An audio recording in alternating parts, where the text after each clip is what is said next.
All right, we call the meeting to order. Welcome, everyone. September 10th, Tuesday, 2019. Please rise, if you will, for the Pledge of Allegiance. I pledge allegiance to the flag of the United States of America, and to the republic which stands one nation, under God, indivisible, with liberty and justice for all. Okay, moving on to item 2, the agenda. Does anybody have any items to remove from the consent agenda? Consent agenda. Commissioner Fisher? Yes. Sorry, I'd like to remove, please hold, pardon my,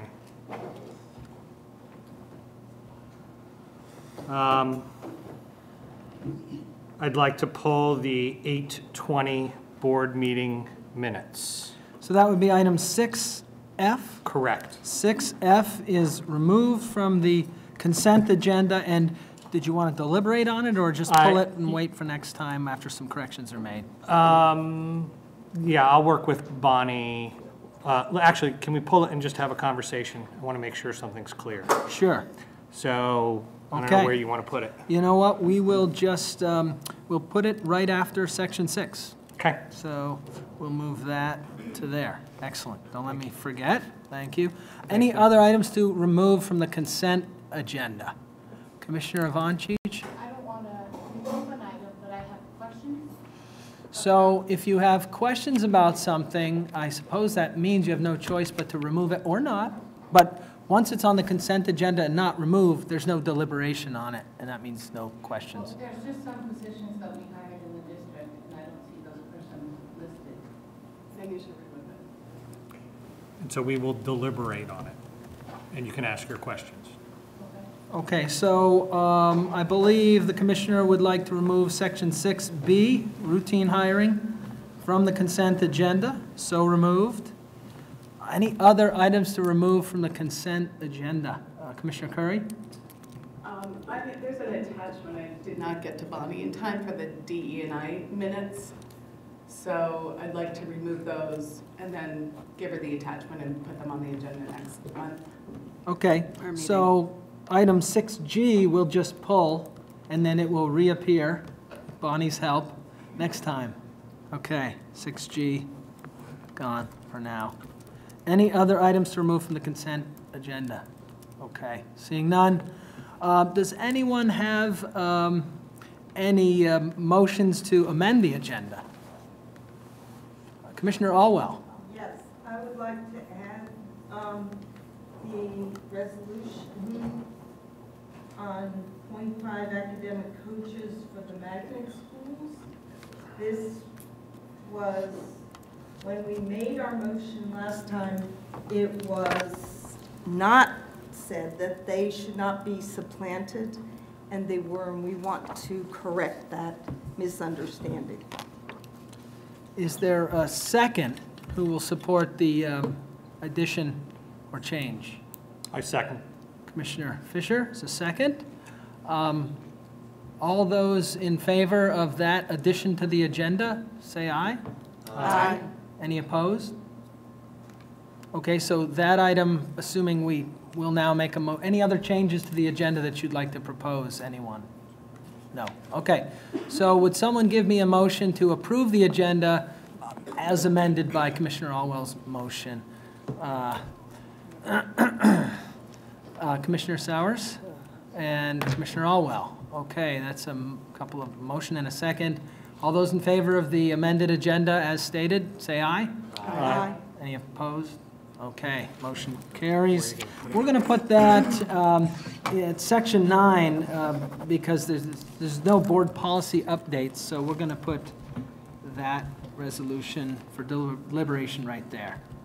Okay, excellent. We've approved the agenda. It is now time for public comment. Commissioner Fisher will see if anyone's signed up, and then he'll call names. Shout to Eastman, up on deck, Alex Messenger. And just to remind everybody, I'm sure you know, but we try to keep public comment to 2 minutes per person. Welcome, Shanta.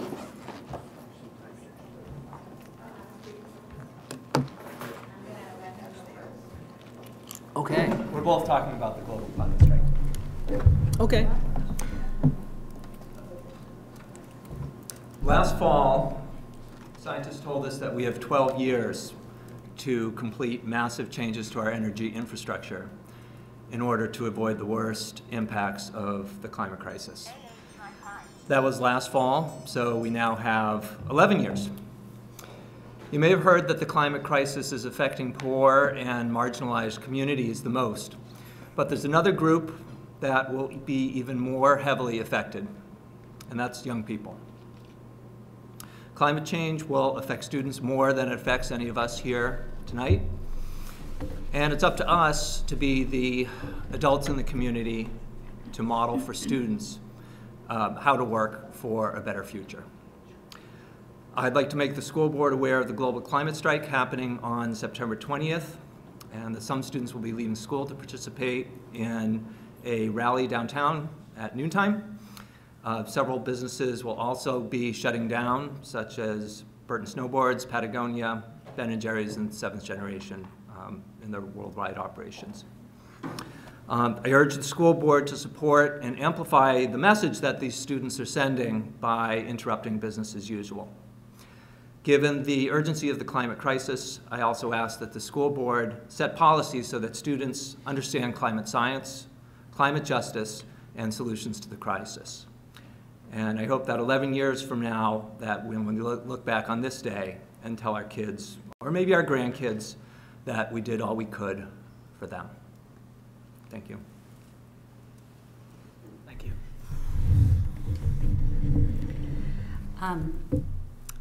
Last night I sent out this email.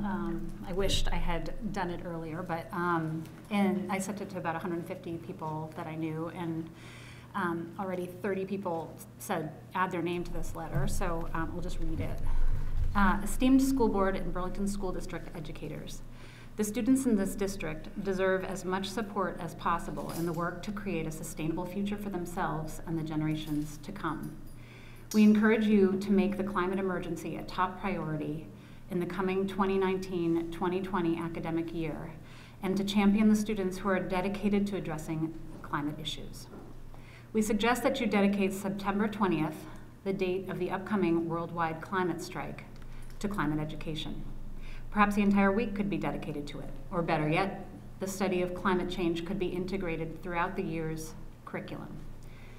We would also urge you to highlight climate justice leadership from frontline and indigenous communities. Like the Bahamas is an excellent case study. That's not in the letter, but students who choose to leave school on September 20th to participate in community activities should not be penalized, and climate education would be the focus for students who choose to remain in school. Students could assist in the planning of this climate education week or the year's climate science curriculum with the help of their adult allies and educators. We look forward to the Burlington School District becoming a leader in the transformations necessary to create a regenerative and sustainable future for all of us. Sincerely, Burlington School District taxpayers, families, and staff is following. And already 30 people have responded to me, and I'm sure if I hadn't done it, I sent it out at 8 o'clock, 9 o'clock last night, I would have more signatures, so thank you. Yeah, I made some copies. I can just pass those around. Thank you. Betsy Noel.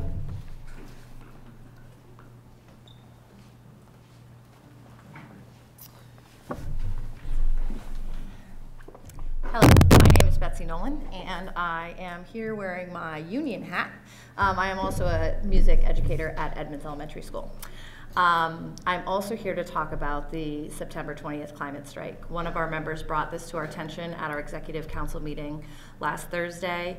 The council was in overwhelming support of it, and in order to honor the democratic nature of our union, we did poll the membership that we have available on our listserv, and had over 80% of members who responded in favor. And so I have a statement for you, and it says, "The Burlington Education Association stands in solidarity with the Sunrise Movement in asking lawmakers to take action immediately to stop climate change and save our planet for future generations. We ask the administration of the Burlington School District and our members to join this growing student-led movement by leaning in and teaching about the climate crisis in our classrooms on September 20th, 2019. On this date, students and teachers across the country and the world will join forces to educate about the severity of this crisis and inspire action. Many of our teachers, students, and parents are already planning to teach about the climate crisis on that day, and several of our schools are even planning school-wide activities already. Please join us in this action before it's too late so our planet can thrive for our children and the children of the future." Thank you. Thank you. Would anyone else like to speak at public comment? Okay, seeing none, we'll close public comment. And would any board members like to reflect under board reflections? Commissioner Curry? I'd just like to thank everybody for coming and speaking about the strike on the 20th. And I think it's great you're raising the issue, and it would be great to see, I would wholeheartedly endorse the administration if they were to ask building administrators and staff to focus on climate change on the 20th. And then the other thing is, I think it'd be great to see a joint task force between the city and the district to address transit so that all of our students are using public transit as much as possible and not driving to and from school. Thanks. Any other members? Commissioner Alwell? Yes. I also would like to thank you for all speaking on this. I totally support this and hope that we are going to allow our kids to take part in this. But also, I would like to announce to the board that the Burlington Schools Foundation is having a golf tournament this Friday. And any of you that could support this, it would really help with supporting after-school and summer programs for our kids. That's where this money goes to. And I think Russ sent around asking everyone, if you can't afford what he asked for, you can give what you can give. And we will, with that, support one group that will play golf. I am not a golfer, so I will not be part of that, but I will be there on that day. So anybody who can support it, it is a worthwhile cause, and it really supports our kids with good activities after school and in summer. Okay, thanks. How do we donate? Oh, you donate by sending a check either to Bonnie, or give a check to Bonnie, and into central office, but the check needs to be made out to the Burlington Students Foundation, okay? We think IOUs as well. Oh, okay. Okay, Commissioner Sowers? Thank you, Betsy, Shanta, and Alex for that. I wholly support everything that you said, and I do hope that the administration will allow students, especially at the high school, I think it's an issue at the high school, maybe the middle school too, to be able to leave school and not be penalized. Thank you. Commissioner Vonchich? I would also like to echo my fellow commissioners and thank you folks for coming out to speak out about the global climate strike. I'm in full support of it, and I support Greta Thunberg, a teenager from Sweden who sailed all the way to our country to emphasize this issue. I also take it, I walked very personally, my contribution is I walked here this evening, I ride my bike to UVM most days, or ride the bus so I try not to have a large carbon footprint. But I would support the students that would like to strike, to come to the strike, and also back up what Commissioner Curry said about getting students to school either on bikes, by foot, or by bus. Thank you. Thank you. Bueller. Commissioner Martin? Commissioner Bueller. Ward 4. Thank you so much. I appreciate you speaking out tonight, and I fully support this walkout as well. I equally support something that's equally as important, if not more important, which is making sure that all of our students who are of eligible voting age vote, and that we encourage our future voters to vote so that we can have leaders in power who believe in science. And yeah, so we have some big elections coming up. Commissioner Gulick, thank you very much. You're welcome. Any other commissioners? Student rep, anything? It's okay if not. Commissioner Carey. Yeah, I'll just chime in with thanking you again for bringing that topic up. It's so important, and it's sad to see what's happening to our planet, and I think we've all witnessed changes that are somewhat frightening. As a co-chair of the curriculum committee, I think it might be something that we can discuss this year, maybe developing some curriculum that is applicable in all the different district schools. I think of the Sustainability Academy immediately because that is one of their major focus. So, you know, that could be an interesting discussion in terms of transformation of curriculum in the district to focus on these very great and real needs that confront us all. Thank you. Okay, seeing no other board reflection. Superintendent Obang, you have a few items of good news to mention. We do. Over to a very capable Bonnie Ryder to share the good news today.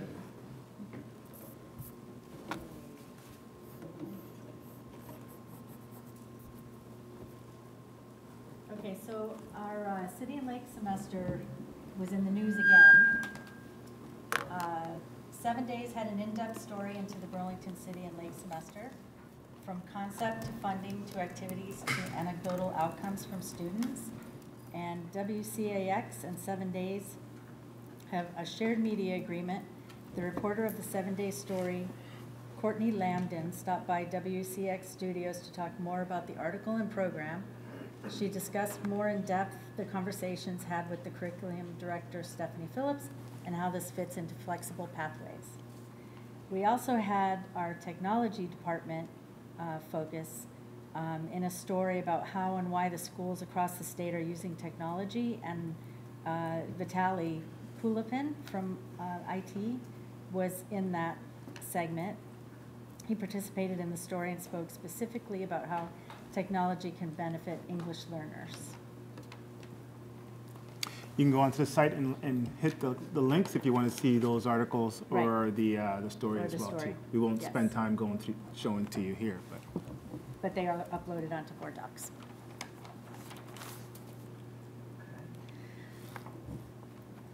Any other good news? That's it. That's it? That's it. Yeah. That's the good news. All right, thank you. Well, okay. Do we have any questions or comments relating to that? Good news? All right. Chair's report, we're going to defer until next Tuesday when the chair is here. Okay, moving on to the remainder of the consent agenda, which is items 6A, C, D, and E. May I have a motion to approve the consent agenda? Commissioner Sowers? Any? Commissioner Curry? All those in favor, say aye. Aye. Any opposed? None. Okay, the consent agenda passes. Now we will move on to the items that were pulled that weren't pulled and just kind of put aside till next time, but I think 2 items that we want to talk about. Why don't I start with item 6F, August 20 school board meeting. Commissioner Fisher, I think, had a question or? Thank you, Mr. Wick. So the only thing that concerned me, I'm sorry, Bonnie, I didn't catch this earlier, is around the approval of the policy update for 2.2 magnet school hiring. So during the discussion, we talked about adding the phrase whenever possible.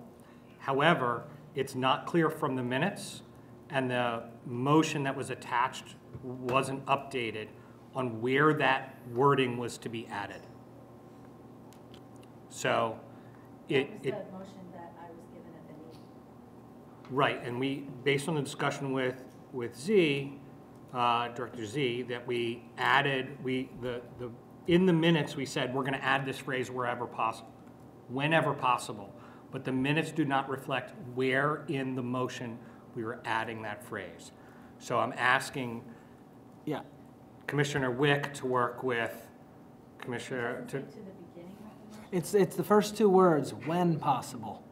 So when possible, and then what was published. So if that could be reflected, maybe we'll pull those minutes so that nobody's on. just want to make sure that and the then motion is documented as it was approved.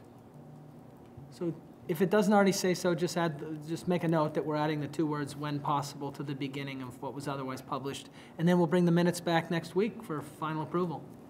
Can we have somebody from the board look at it before it comes on the agenda for next week? Maybe? Yeah, I'd be happy to, but I do know for a fact that it's the very same language that was published for second reading with the words when possible inserted as the first two words. Right, so you can Happy to look at it. Yeah. Okay. Thank you, Commissioner Fisher. Thank you, Commissioner Wick. Okay, the other item was Commissioner Ivanchich had some questions about the routine hiring, which is 6B. Commissioner Ivanchich? I didn't see the arts coach for IPA on the list of new hires, nor did I see the RPBIS district coordinator. And we'll allow the superintendent or Z to respond, whoever wishes to. So at the time that this list was generated, we still had pending actions on some new hires, so they didn't make the list. So they will appear on the next agenda for our next meeting. No, next month. It's my understanding I can't adjust this. What date is the list generated? It was generated last On Thursday.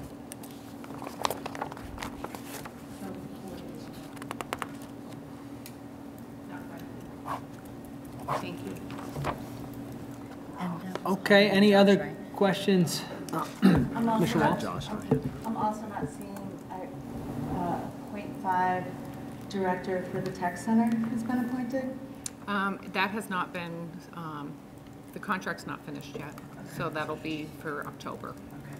Yeah, I think one of the things for clarification, board members might hear of employees who have been given offers, but it doesn't get to the table until they finish their orientation and paperwork. And sometimes the signing of all those documents don't happen for this list, but they'll see it on the next board meeting in terms of their appointment. But in the HR process, they document the date when they were signed. Right? So they don't. Thank you very much for that clarification. Any other questions on item 6B, routine hiring recommendations? If not, then do I have a motion to approve everything that was attached to routine hiring recommendations? So moved. Okay, Commissioner Fisher, a second was Carey. Commissioner Carey.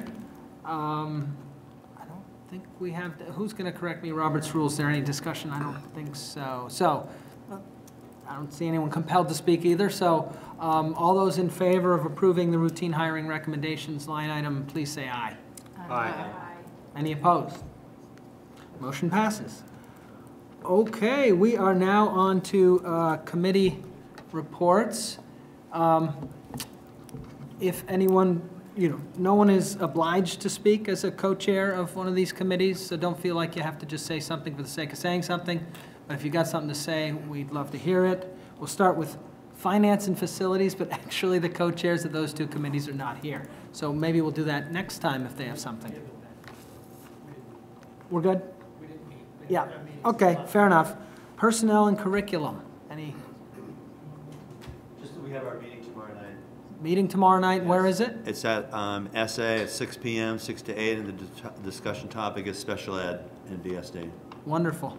Thank you, Commissioner Carey. Diversity, Equity, and Inclusion Committee.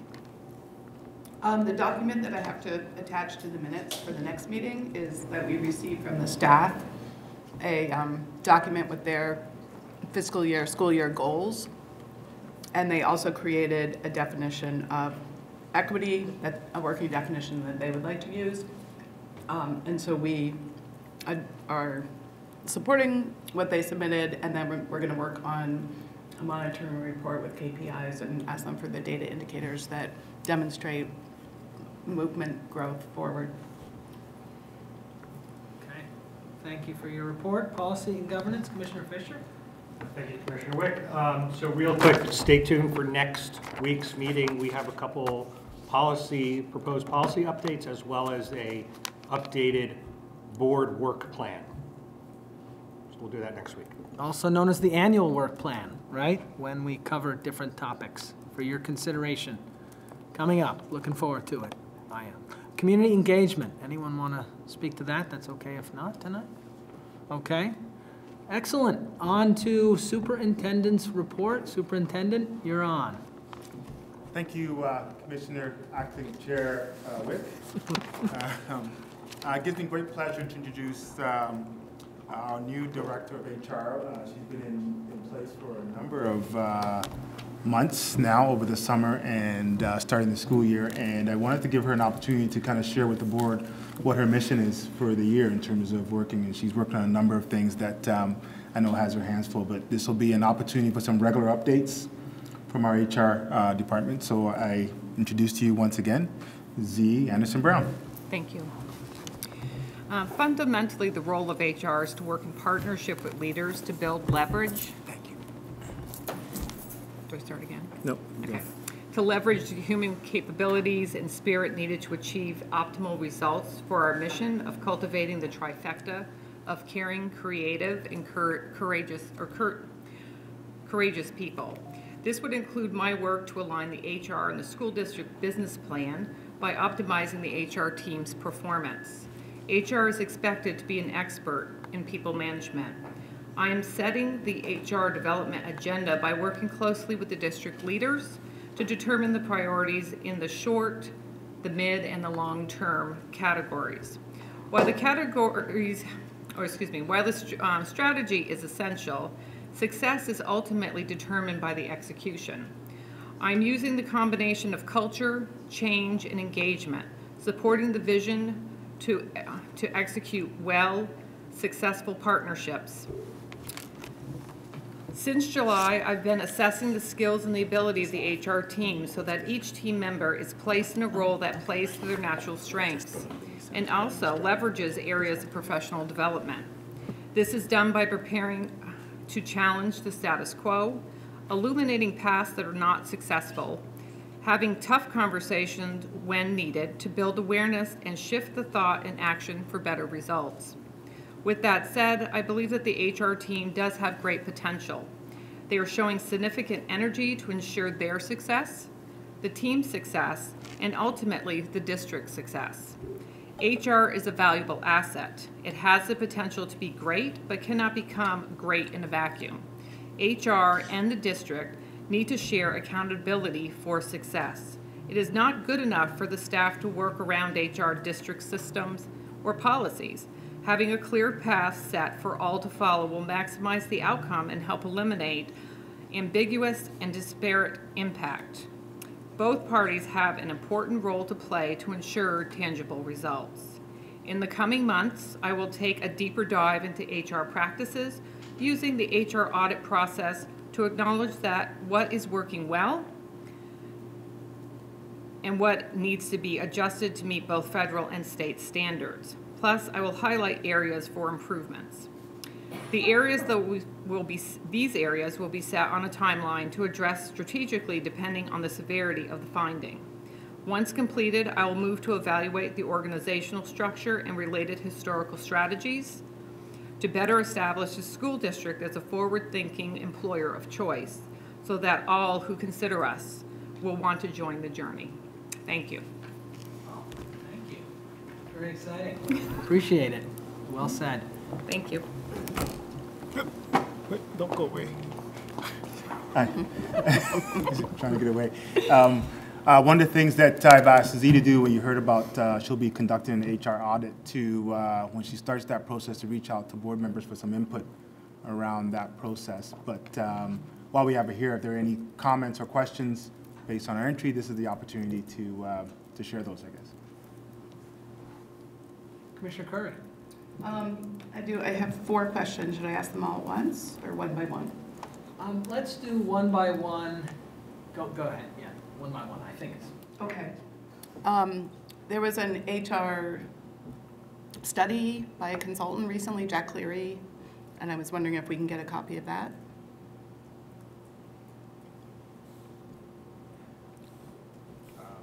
I don't know that it's fair to put Z on the spot or the superintendent on the spot, but it is a good question to ask, and I think we should consult our legal counsel for that sort of thing, because it involves, I think, sensitive personnel matters.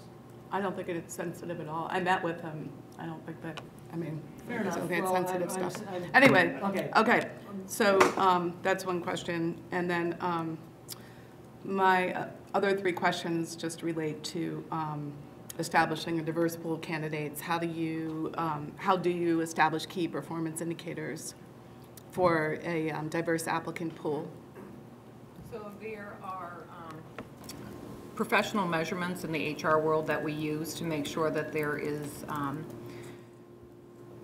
there's no discrimination occurring, and we can measure that by position filled, and that will be applied for increasing the pool of diverse applicants.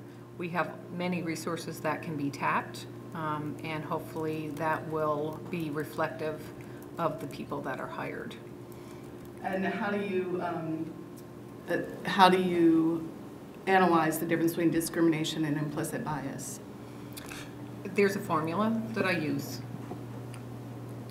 A formula? There's a formula in the HR world that is applied to when you have a fill, and you look at who's applied, and there's a percentage, and you can see if there is tendencies for biases by a hiring manager. And so how do you train hiring committees for implicit bias?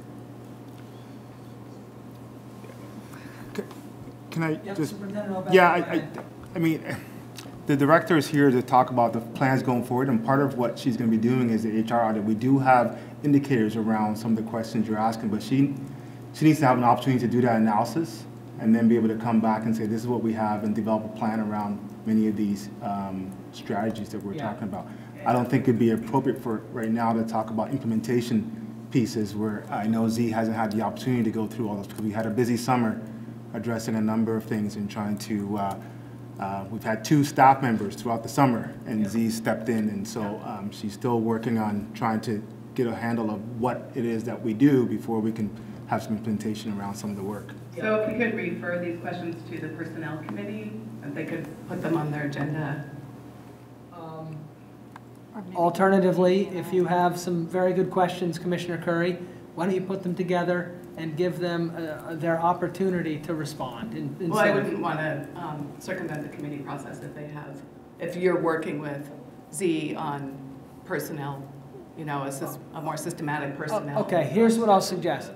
You're not working on personnel issues at this point? Not at this point, no. Okay, Oh, so okay. just a little order here. I have no problem if you want to speak with them, probably not right now, it's probably not a good use of Right. time, but speak with them offline, figure out how you want to handle the delivery of the questions to Superintendent O'Bang, and I'm sure he would be glad to comply if given adequate time to consider and respond, if that's okay. Yeah, sure. All right, cool. Any other, Commissioner Sowers? Thank you very much. That was really interesting, and it seems like your plate is very full. How can we best support you right now? What do you need from the board? I appreciate the offer. At this point, my focus is to build a robust team, and we're moving chairs to get everybody where they need to be so they can be successful. I don't want to say I don't need anything, because I may tap you tomorrow, but I will take your offer and hold it, and if I need it, I definitely will reach out. So thank you. Please do. Thank you. Okay, any other questions for our head of HR? Okay, well, in the interest then of moving on, Superintendent O'Bang, you're on. Thank you, Z. I am presenting the 2.6 monitoring report around succession plan, registered succession plan for superintendent. I know you've all received it last week and had an opportunity to review it. I won't go through in detail, but we'll go through some highlights and then ask the board to receive the document.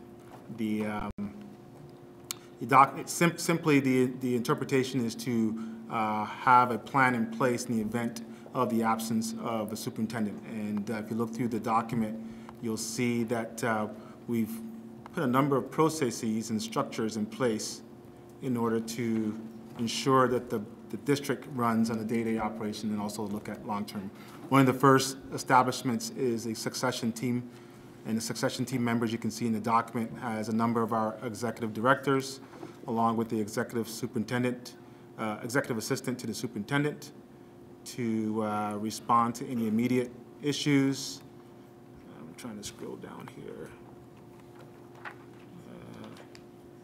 There is a resource support grouping of directors that hit all the different departments that are critical to the operations of the district, that are accessed.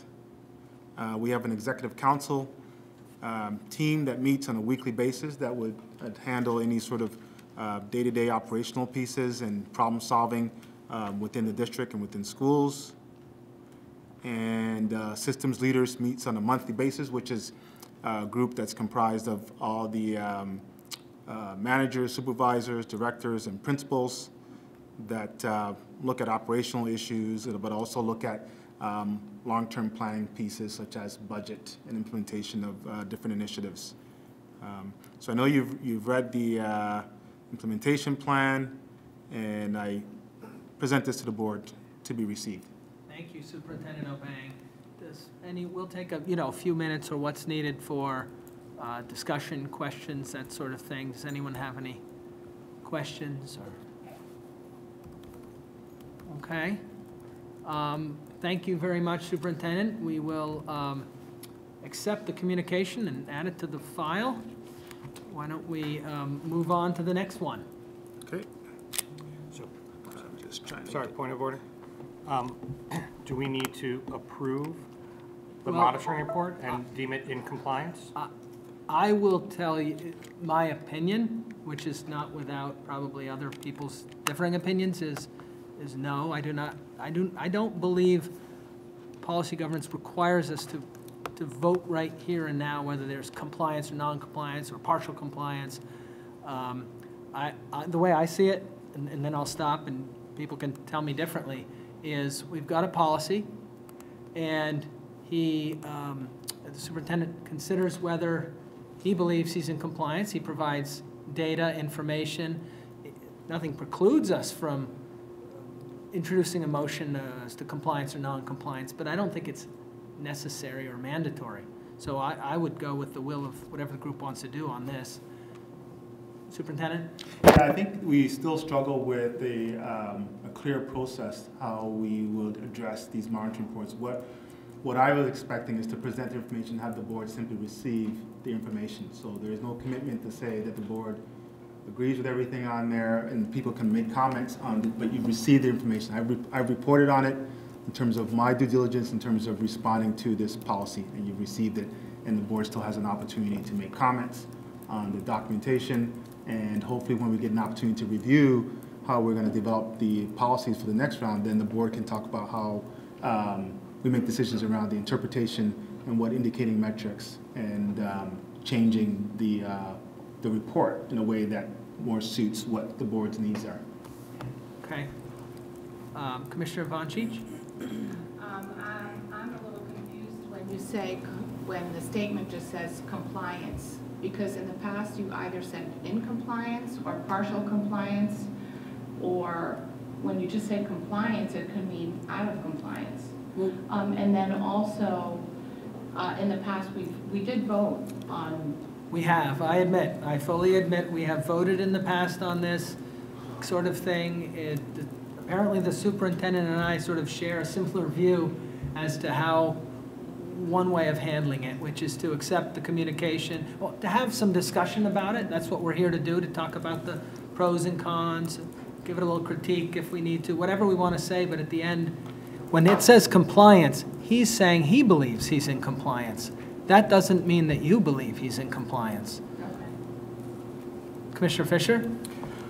So I believe that if we've had a practice of voting, the board votes to accept and whether we believe the superintendent is in compliance or partially in compliance or not in compliance. That's been the practice. I believe that if we want to change that practice, that comes through the Policy and Governance Committee to have that discussion and bring a recommendation back to the board. I do not believe that because you're sitting in as interim chair, that we should be changing our practice. Okay, well, as I said, I'm not precluding anyone from making a motion, so I'm not trying to impose my will here. If you look back at the other minutes, I think we've had this conversation almost every time, and I believe the last 2 times we've gone on the side of the board voting to receive the document, not to determine. People commented on they feel it's partial compliance, but then they received the document. And if I remember in the last one, somebody made a suggestion that's partial compliance in a certain area, and I said I would accept that. But really, what I was looking for was for the board to receive the report itself, right? Until we go through a process of figuring out, because policy governance, we would be discussing the interpretation and seeing if there's any changes with that, looking at the indicating metrics and figuring out what we want to do with that, and then looking at the evidence, and then that informs the next report, right? But we're yet to really establish a clear process, and I know we're working on that. So we've kind of stuck with okay, here it is, make your comments about it, receive it, and then take notes. Remember, I believe Commissioner Fisher was taking some notes around each for the next iteration in terms of what kinds of changes he wanted. Okay, thank you, Commissioner Curry. You're up. Yeah, I believe after watching and attending the Newski School Board a number of times, their procedure is to accept or not accept the report. And it's not a formal motion, and then if it's not accepted, there's discussion with the superintendent about what else can be done to make it acceptable. Commissioner Gulick.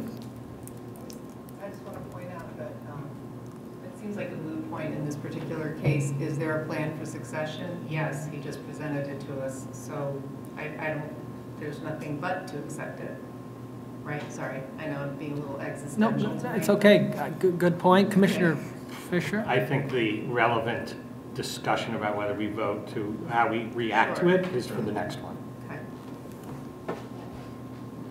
Okay, so again, Commissioner Fisher, I'm not trying to quell anybody making any motion they want here on this. So does anyone want to make a okay, Commissioner Fisher. I move to accept the superintendent's monitoring report for, what are we on? 2.6. And as written. Is there a second? I'd like to second. And I think we will have some discussion on that, because this one in particular confuses me. By accepting it, are you suggesting that the board is legally bound to select the individuals that he has chosen as the successor? I don't know that the board is responsible for creating the succession plan, right? Well, the board, if I may, if there was a vacancy in the office of superintendent, it's the board's purview to select the next interim or permanent. I believe it's always the board's purview. The board directed me to develop a plan, and so I did a plan. Yep. At 2 months from now, 3 months from now, a year from now, the board could say, hey, we got a plan, but this is what we want to do, and the board, whatever board's there at the time, can decide to do whatever they would. This is just a plan, so you know you have a plan. Yeah. Right? You're not obligated to say, oh, okay, we have to do that. Hopefully you would refer to it and say, we had a plan, let's look at the plan, see what makes sense, and if the situation requires the board to be nimble and do something different, then the board as a group would make that decision and do something different. Okay, implicit in Commissioner Fisher's motion, do you agree with that? Yes. Yes, I think he said yes. Okay, Commissioner Gulick? Yes. I also want to point out this is an emergency succession plan, and sorry, I know you had your hand up too, but emergency has its own, connotation and meaning as well. That we would have to, parse that out. What is an emergency? Mm-hmm. So anyway, Yeah. just got it. This is confusing stuff. Commissioner Alwell, thank you for clarifying. No, I was going to say Maybe it's that not. same thing. Should he become ill, or God knows what, you need to have something that happens right away. And so this is that plan. Well, we hope not. Okay, so that helped me at least. I don't know if it helped anyone else, but thank you for clarifying. So what was your motion? You've got a second. Could you just state it then? I move to accept the superintendent's monitoring report as written. All right. We have a second. All those in favor? Aye. Aye. Any opposed? Okay, the motion carries. Moving on to monitoring report 2.8, communication and support to the board. Once again, I know the board had received it, did not receive any questions regarding this this monitoring report, but I will highlight some pieces and then present it to the board to be received. The first limitation, interpretation, is that the superintendent shall submit all monitoring reports as established by the previous year monitoring calendar on time with reasonable allowance for emergencies and unforeseen circumstances. If you look through the document, you can see the evidence there, and we were able to complete the table of policies from the previous year, and they're all linked there. People can hit the link and see them. I believe we have them all uploaded onto our website as well, so the public can also review what we did in the previous year. The second limitation was, the interpretation was superintendent's monitoring reports must truthfully and accurately alert board to any condition of current noncompliance or condition of noncompliance considered likely in the future, and should include a plan for incremental movement toward compliance in a reasonable time frame. We did present a noncompliance report in the past year, if you recall, and I'm just pulling it up once again. It was on, get the date, but it had to do with therapeutic art space and Edmonds Middle School makers. Yeah, September 13th. Had to do with art space and middle school marketplace, and we presented that information in terms of a challenge, but we also presented a corrective action to that plan, and it had to do with dollars that was not budgeted for, right? And we did have a plan to reconcile that potential non-compliance. Okay. I'm gonna get back to my screen here. Where is I?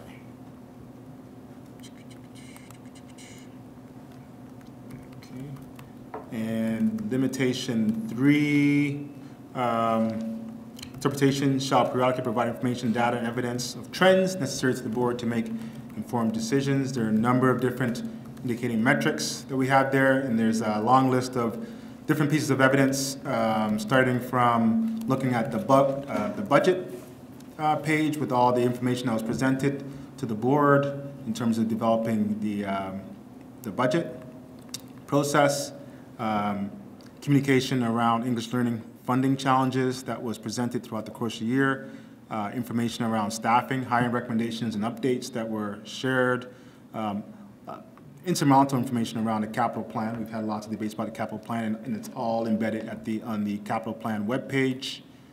And school assessment data webpage has information around diversity and equity data and the annual reports around that as well too. So there are a number of things that we did provide to the board in that category as evidence.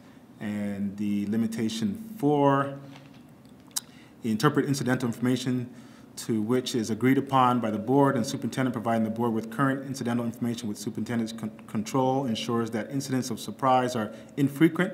It also includes any information the board clarifies in advance and the entire board needs. And we had a number of indicating metrics from the previous year that we identified as items to bring forward, and you can see the data there in terms of the different pieces of information that was shared to the board. And for incidental updates, we had 63 pieces of data to the full board, and there were 28 occasions that we did personnel updates on different items, and a number of operational communications as well too.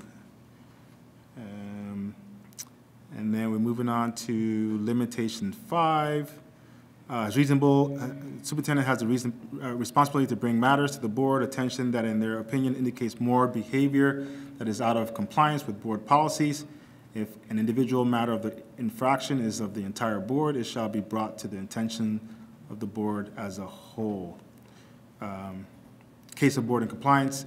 So I have sort of shared with the board in a number of different categories when I felt the board was not in compliance or treading down that trend under the areas of policy governance, operations, priority setting, strategic plan, and development. The good news around that piece is that the board has responded in terms of this year having a retreat and doing some work around the priority setting. And I know there's conversation around a process for policy governance coming forward. So, let's see, 7. Superintendent shall provide access to available technology tools, communicate effectively among board members, board committees, the community staff, and the superintendent. This technology will provide access to the district website, email, and the World Wide Web.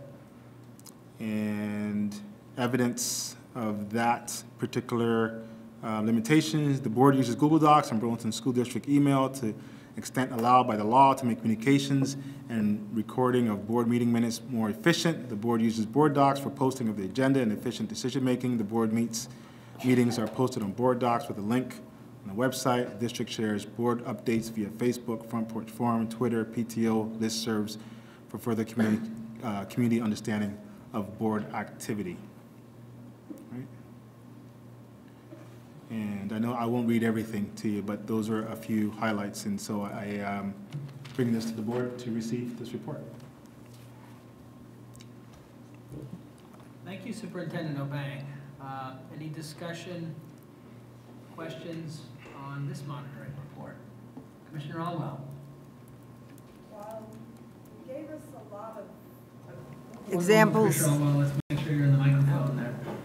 Well, you gave us a lot of examples of being in compliance. I could almost come up with as many examples of not being in compliance when I, over the past year, have asked for data for curriculum and personnel committee, and I have not gotten some of it, or it has been made very difficult for me to get it. It was not given to me as I asked, so I could name off at least 5 or 6 of those instances. So I feel that you're not in compliance here because I feel to do my duty, I need to know, and not only me, but the board as a whole was asking for some of this information, and it took months. And we are still waiting for some of it. I have never gotten what I asked for exactly 1 year ago, last September. Good. It's a moot point now because that information is now for last year's students and it is not for this year's students, which would have been nice to have, but I could still ask for it for last year's. Yep. Okay. And when we asked for personnel data, you also told me that that wasn't my purview, or maybe it was someone else told me that that was my purview to get that information. And it is as a board member. Yeah. Thank you for that. I would say that there are some pieces of information that individual board members get that we are reluctant to share because we may determine that it's not appropriate directly in consultation with our council. Also, I don't think there's any request from the board that I have not been in compliance. Individual board members is different from the board. When you ask for something, that's coming from you, but it's not coming from the board. No, it was coming from the committee. Yeah, it's not coming from the board. The We board. were also asked to be in compliance with it from the head of the board. She asked you to please give me the information I've been asking for, and it did not come. Point of order, I'm just going to read item 7 under 2.8, allow the board to be deprived of a workable mechanism for, oh, I'm sorry. You could read, I mean, we have a policy. You know, I might suggest objection noted, and this might not be the forum to have it out, so to speak, but we do have a policy 5.2, which is, I believe, a very clear mechanism for information requests that we added November 13th of 2018. So admittedly, it wasn't in place a year ago, but now it is, and I would encourage any board members who feel they're not getting their information requests satisfied to carefully read Policy 5.2 and avail yourselves of its process. And we'll see, that was intended to solve the very problem that is before us. So I don't mean to cut anyone off, but duly noted. If you don't mind, if it's okay with the board, let's move on to the next question. Unless, Kathy, you wanted to finish, you are welcome to. I get it, though. I think you made your point clear. Okay. Yes. Any other commissioners wish to comment with respect to this monitoring report? Can I just comment on what you just said? Yeah. 5.2? Yeah. So my impression is that, or my understanding is that questions from committee chairs need to be answered. And I'm asking this because, you know, we're talking about magnet school analyses right now, and there's a lot of data information that we're going to be asking for. And I'm under the impression that if we have specific questions about data that we know exists, we can get the answers to those questions as a committee. So, yeah, I mean, honestly, I think it's worth the 2 sentences and maybe reading it. It's so clear, but if anyone doesn't understand it, we can then discuss it. It says, 5.2, notwithstanding anything to the contrary in these policies, board members may make requests for information or documents from the superintendent, and committee chairs may make such requests directly to that committee's assigned staff member. The superintendent shall reasonably and timely comply with such requests unless the superintendent reasonably believes the request to be unduly burdensome, unreasonable, or inappropriate, in which case the superintendent shall refer such request to the board chair, who shall determine whether such request is unduly burdensome, unreasonable, or inappropriate. And then there's a process. If the board chair determines the information to be unduly burdensome, unreasonable, or inappropriate, nothing shall preclude the requesting board member from making a public records request under applicable law as if such board member were a member of the general public. At the time we all passed it, I think we decided that was a pretty good way to get the information we believed we were entitled to. I say let's give it a chance and see if it works. Thank you. Others, Commissioner Ivancic.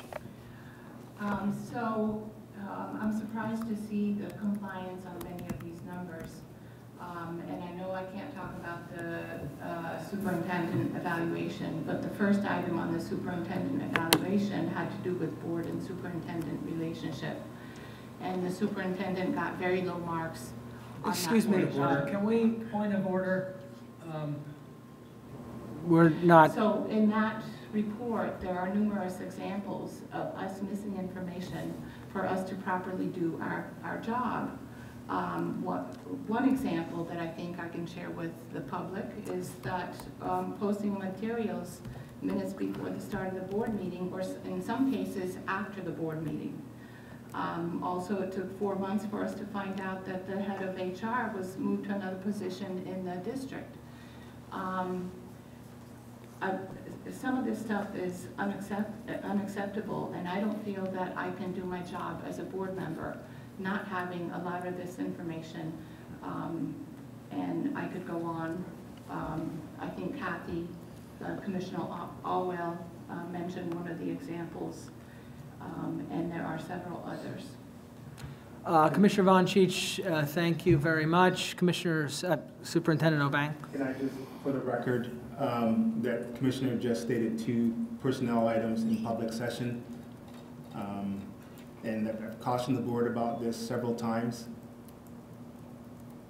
So that's fair to state what you just stated. So I will, as the acting chair, just remind everybody that personnel matters are not publicly discussable. So let's do our very best to keep that out of our meetings. Okay, other, Commissioner Fisher. Thank you, Acting Chair. So on the whole, Superintendent Obeng, I think that you're more than partially compliant on this. I think you're mostly compliant, but I think that You've heard some frustrations, and I share in some of those, that there are certain aspects of the communication that I feel that you're not in compliance. And specifically the one I thought about when I was reading this was the incidental information.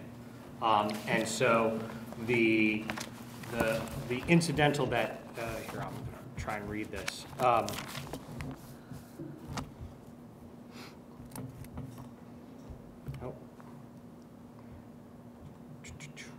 Incidental information, do not allow the board to be unaware of the incidental information, significant incidental information it requires, including anticipated media coverage, threatened or pending lawsuits, and material internal and external changes.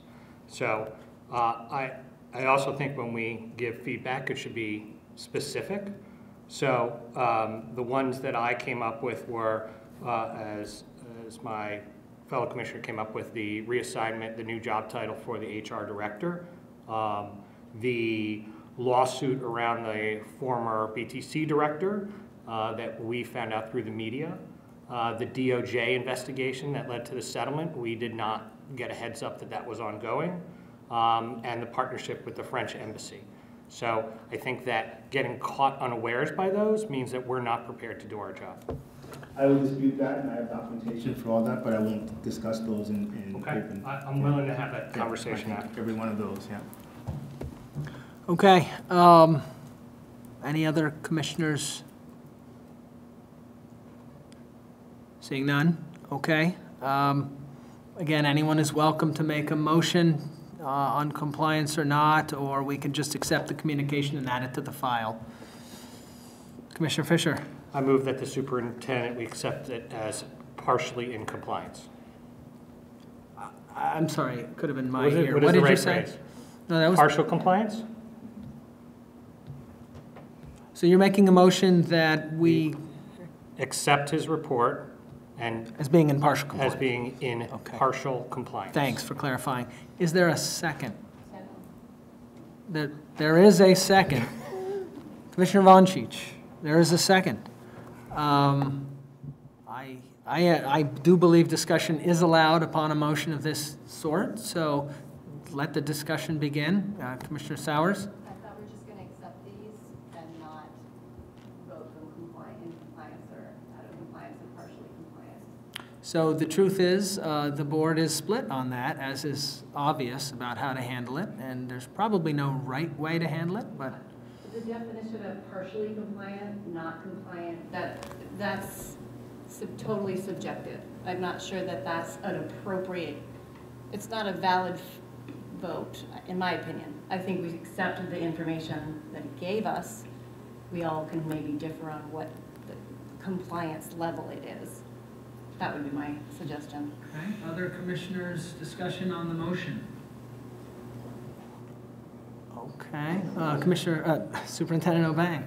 I would just say that, I think I've said this every time I presented, that we do need to review how we look at these policy governance monitoring report, because I don't think we've even had, this board has not had a conversation of what compliance means or partial compliance or what the interpretation. So, I mean, you're voting on things you haven't had a discussion to clarify exactly what they are. And I'm presenting information based on assumptions and doing the best I can, and people are commenting on their own personal opinions where the board hasn't really had a robust conversation and said, this is exactly what we're talking about when we say compliance, or we say interpretation, or we say indicating metrics. What is it that we're looking for, right? So I think there's a lot of work that we haven't done to truly be able to improve this conversation and this discussion. Thank you, Superintendent Obang. I guess I'll just make a comment with respect to this subject matter as to what to do with these monitoring reports, what's the better course of action. They connect up ultimately with something we all know we have a duty to do under the superintendent's contract, which is the annual evaluation. And to me, interestingly enough, this policy governance idea of public monitoring reports and then discussion on it, if you have some negative comments on this, it's sort of an interesting dissonance to me that, you know, it sort of brings almost into public what an evaluation is supposed to do in private, like a personnel matter. So I just note to me that this seems like an interesting dynamic. And my own view on the monitoring reports is similar to what the superintendent said. It's so robust. Each one is fairly robust, and to put a simplistic yes, no, or maybe, or yes, no, or sort of on it is really not doing it justice. So my own view is we accept these reports as the superintendent's best judgment with evidence, et cetera, on how he's doing on a given policy. But then when it comes time for the evaluation, that's when we, with the appropriate amount of deliberation in private, can determine whether and to what extent we think he has complied with these policies. So I think that may be the more graceful way to handle it. But again, there's no one right way. I saw Commissioner Gulick, yeah. I just want to say I agree with that. I think to have a deep dive into these monitoring reports would require discussing some very sensitive issues and probably bringing up personnel matters that would not be appropriate in public session. So I don't think it's appropriate to have the discussion here, actually, because of the sensitive nature of what some of these discussions could bring. Thank you. Commissioner Fisher? So I agree, Superintendent Obeng, that we have not done a good job of figuring out how we react to your monitoring reports, and I think that that is the purview of the Policy and Governance Committee to have this discussion and come back with a proposal to the board, and I don't think that we should be doing it tonight. I want to remind the acting chair that you said you would entertain a motion. I made the motion, and I think we should act on that motion and move forward. Absolutely. There's a motion on the table. We'll try to keep our discussion to the motion. And is there any other discussion on the motion? Thank you, Commissioner Fisher, for bringing us back in. Commissioner Sowers. Can we change the motion to just say we accept this monitoring report? It's the motion, it's an issue. No. So just to repeat the motion, I believe, go ahead. Yeah. Do you want to sort of modify your motion? You may make a motion to amend it. I'm fine with that. Friendly I'd like to make a motion to amend your original motion to just change in compliance with acceptance. Okay, is there a second on the motion to amend the motion? Commissioner Gorman. Okay, we have a second. I believe we can discuss this one. Any discussion on the proposed amendment to the main motion? Second was Commissioner Gorman. Yeah, I would just say that I would have voted no on Mike's motion, and I will vote yes for the amendment, for what it's worth. Because I do see a difference between accepting it as partially compliant and just accepting it. Okay. Any other discussion on the motion to amend the motion? No.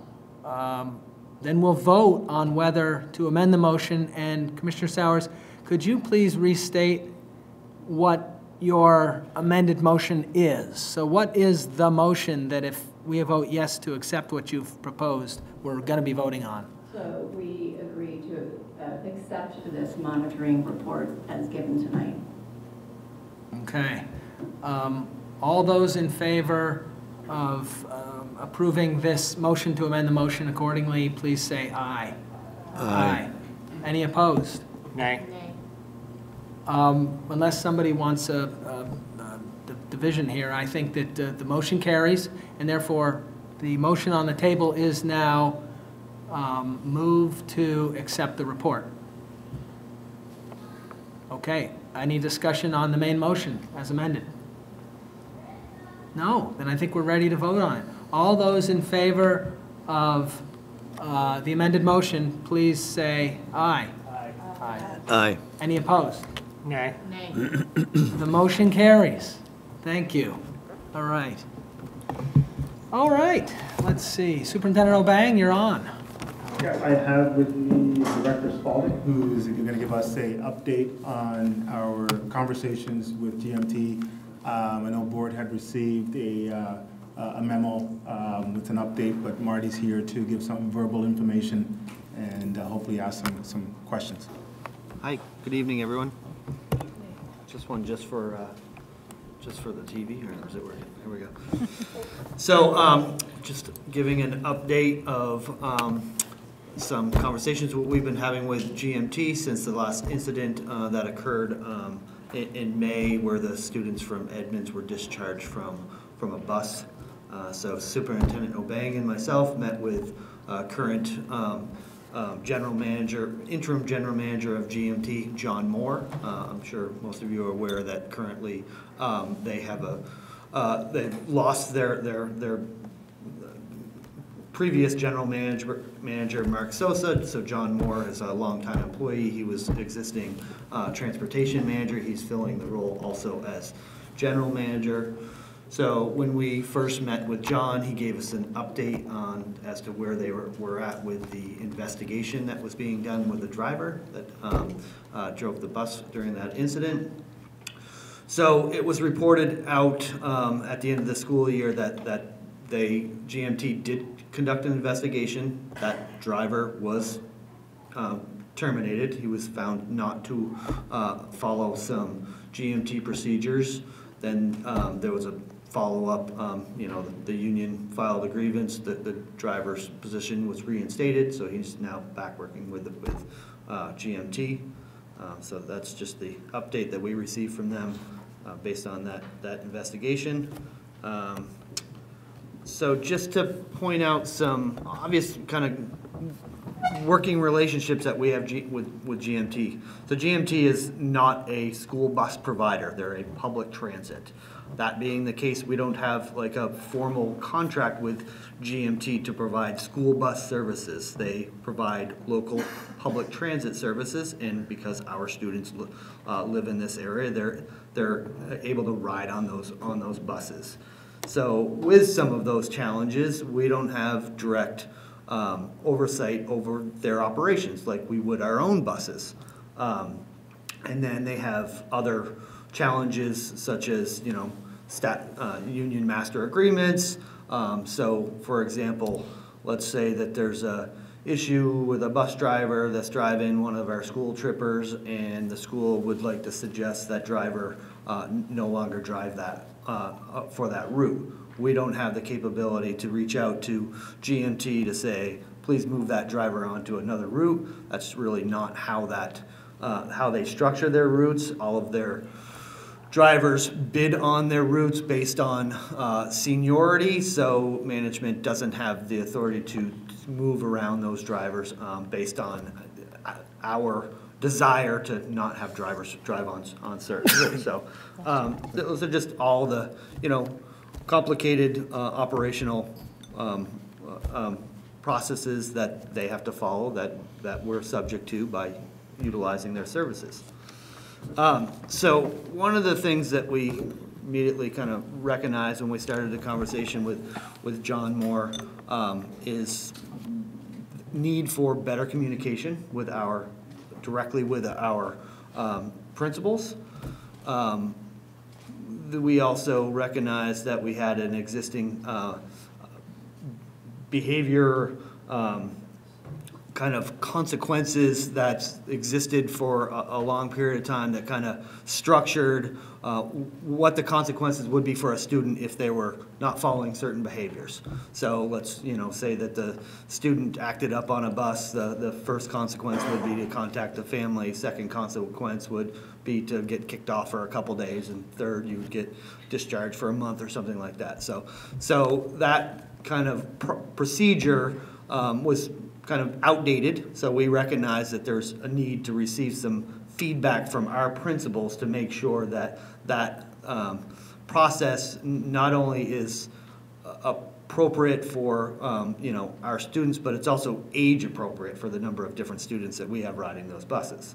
And because it was more of a GMT procedure, we recognize the need to gain feedback from our principals to structure this so it's a combined process that would fall under the responsibility of our principals and administrators to uphold to the students. So we also identified that there's need to kind of assign a specific individual for each school to be the point of contact for GMT when these incidents come up. Clearly, because of this kind of arrangement that we have, that GMT is a separate entity, and once you're on the bus, it's kind of, GMT's problem. We recognize that we need to have better communication, so what does happen on the bus, that we're following up at the school level with our administrators. So we're coming up with a process to make sure that we have a identified point of contact per school who's following up on those behavioral issues on the bus. And then another area that we noticed that we had some challenges is around having a point of contact after hours. It's oftentimes challenging to reach anybody in our schools after 3:30, 4 o'clock. So as these incidents often occur on the bus, it's, after hours when there's no one available to be able to follow up. So we also identified that we need to create a point of contact per school that GMT has, so to be able to reach, such as a principal after hours to deal with serious events. So we're putting something in place there with all of our principals in for GMT to have available. Another protocol that GMT had identified that they were kind of needed refining were that they had a protocol for what happens if any passenger is unruly enough where they need to contact a supervisor from dispatch to come and deal with the situation, but they didn't really have a process beyond that. Like, what do we do once the supervisor's there? So we're also gaining feedback from our principals to determine what do we do in that situation. So we're in the works to creating that policy as well with Green Mountain Green Mountain Transit.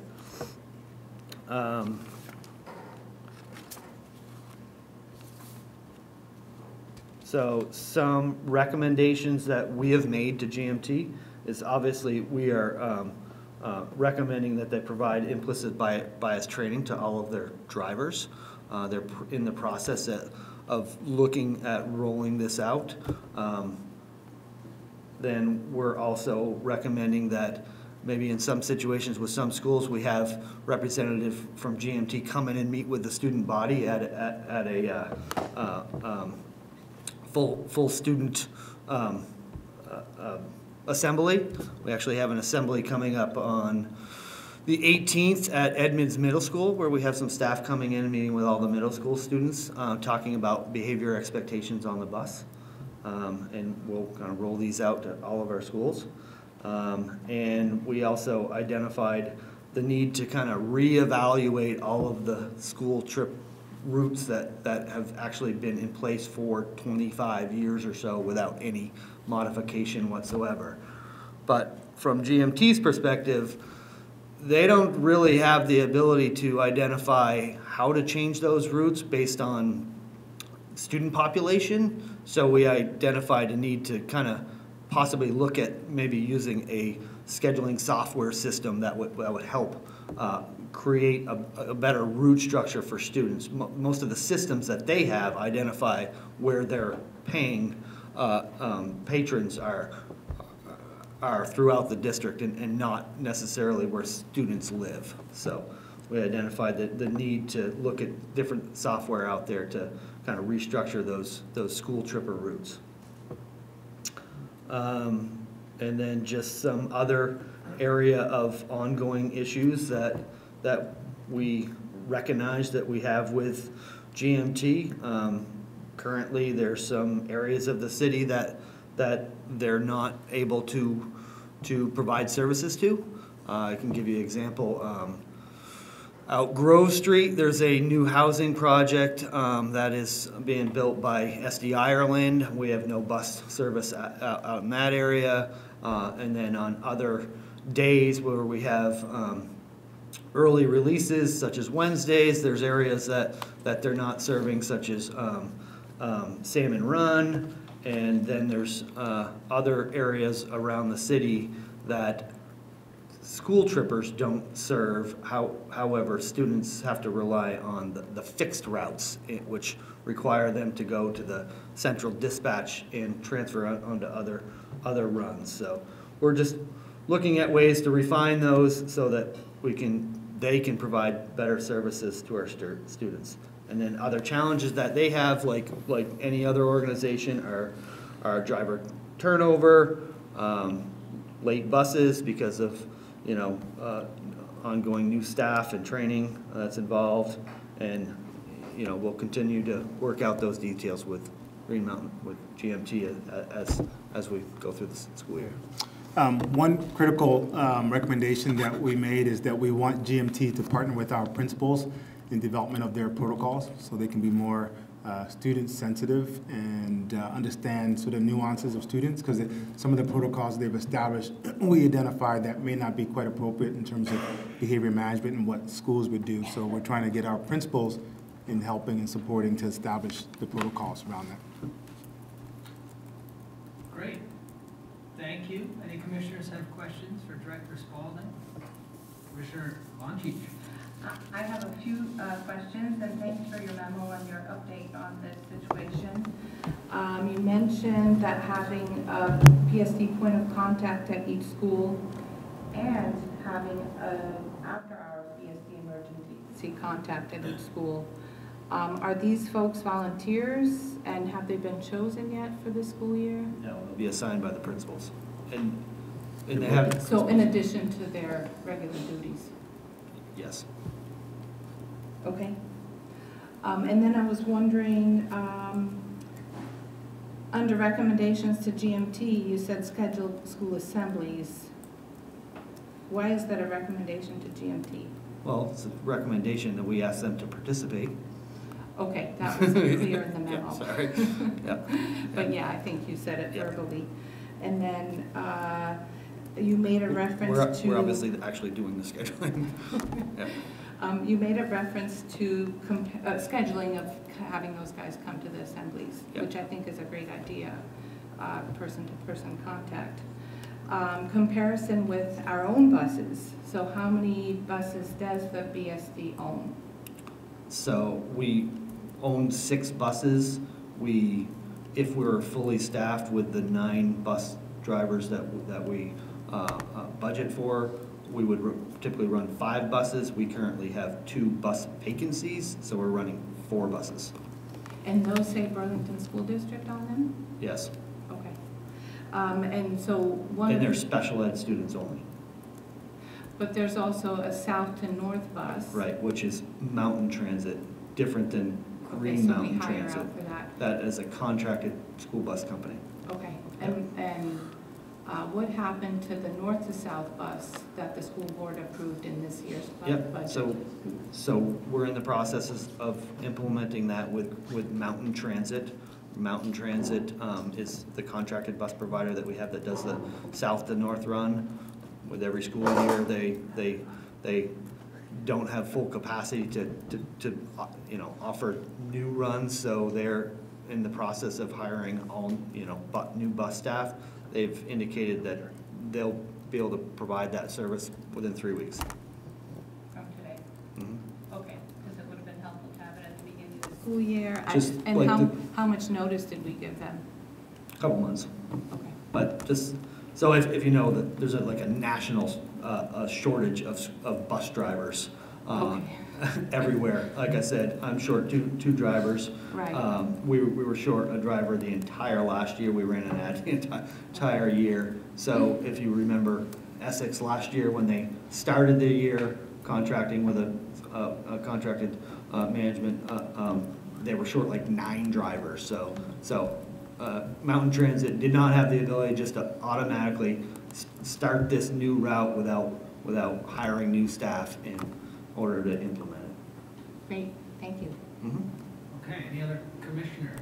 Commissioner Olwell. I just have a question on the route, and I don't know who it is that's running it.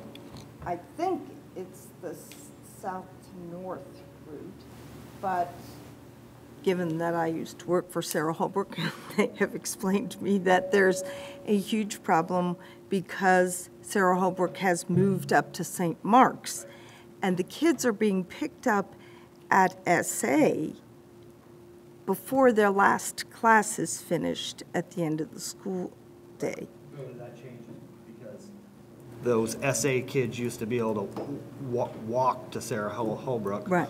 Now they need to be provided transportation, but because that south to north bus route in the afternoon actually goes from north to south, they have to come down all the way to SA and pick up those kids and then reroute back around just to accommodate the Sarah Holbrook program moving to St. Mark's.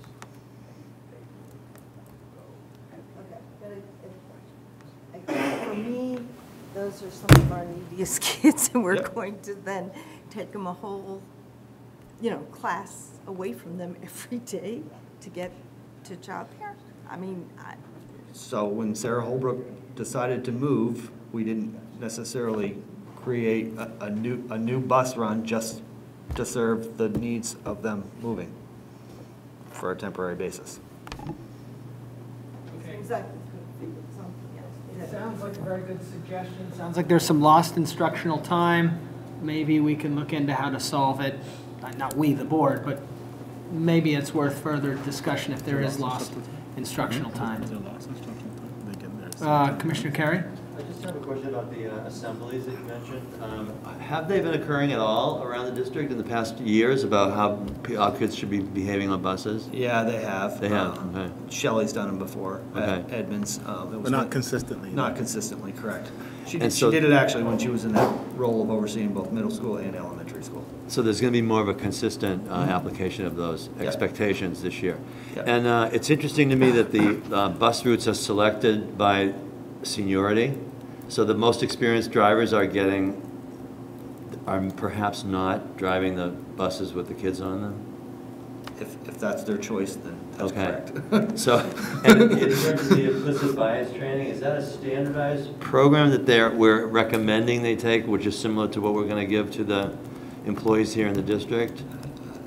We don't know that detail? I don't know that. I just know what they have informed us, that the companies that they've reached out to, they've told us the fee for that training, which is $20,000, and also that they don't currently have that built into their training budget, but they're still going to figure out a way to provide that training to their staff.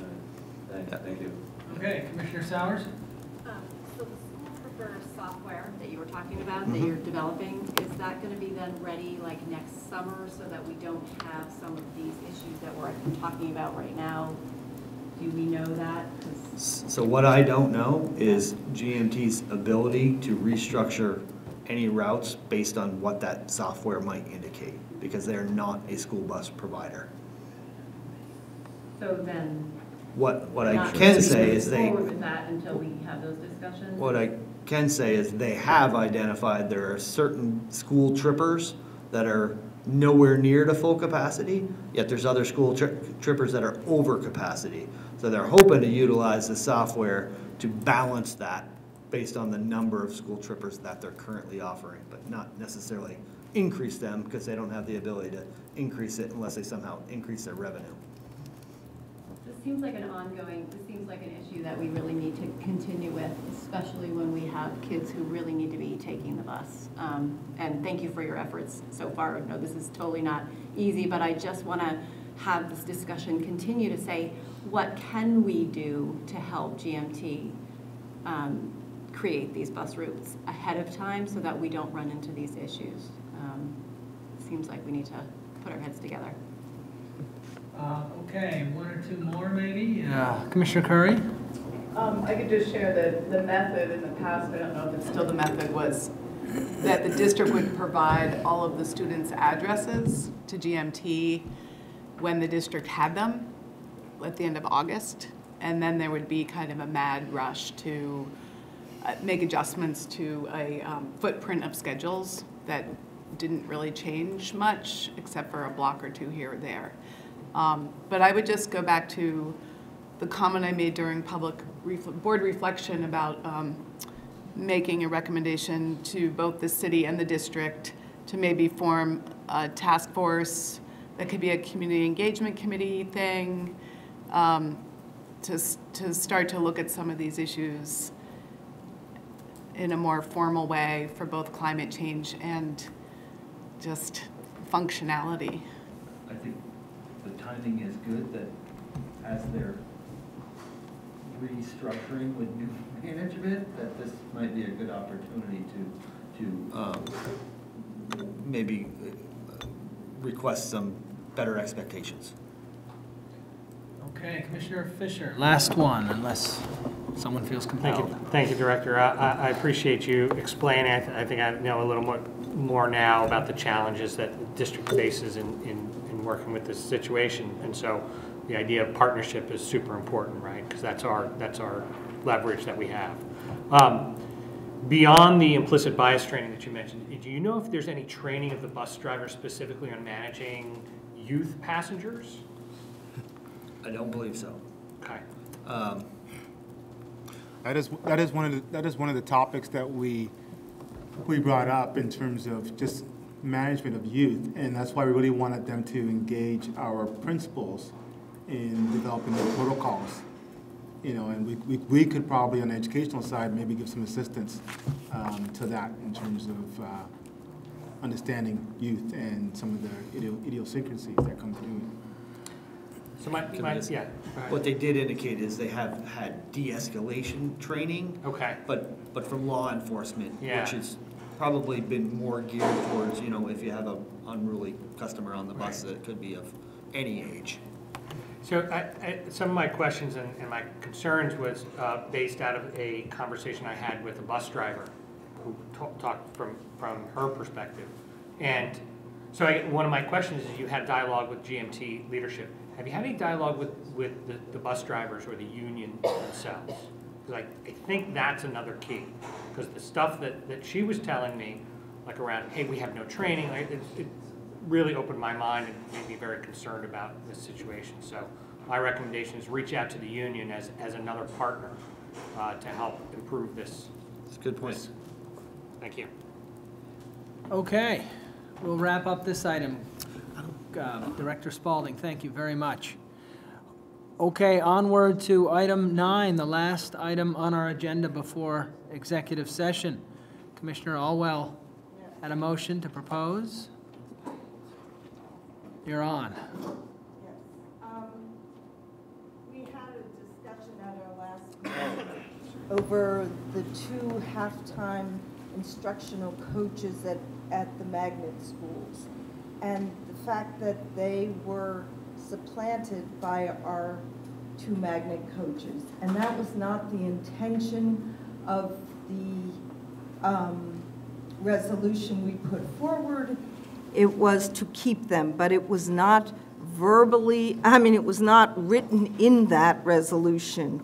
And so I'm offering this resolution for us to look at. The board directs the superintendent to hire 2.5 FTE instructional coaches for SA and IAA schools for the school year of 2019-20. These 2 half-time positions were not to be supplanted by the board's action on May 21st, 2019 in hiring 2 FTE magnet coaches. In order to rectify this misunderstanding, be it resolved that the BSD shall hire 2.5 FTE magnet school instructional coaches immediately. Is there a second? Commissioner Carey seconds. Is there discussion? Commissioner Gulick.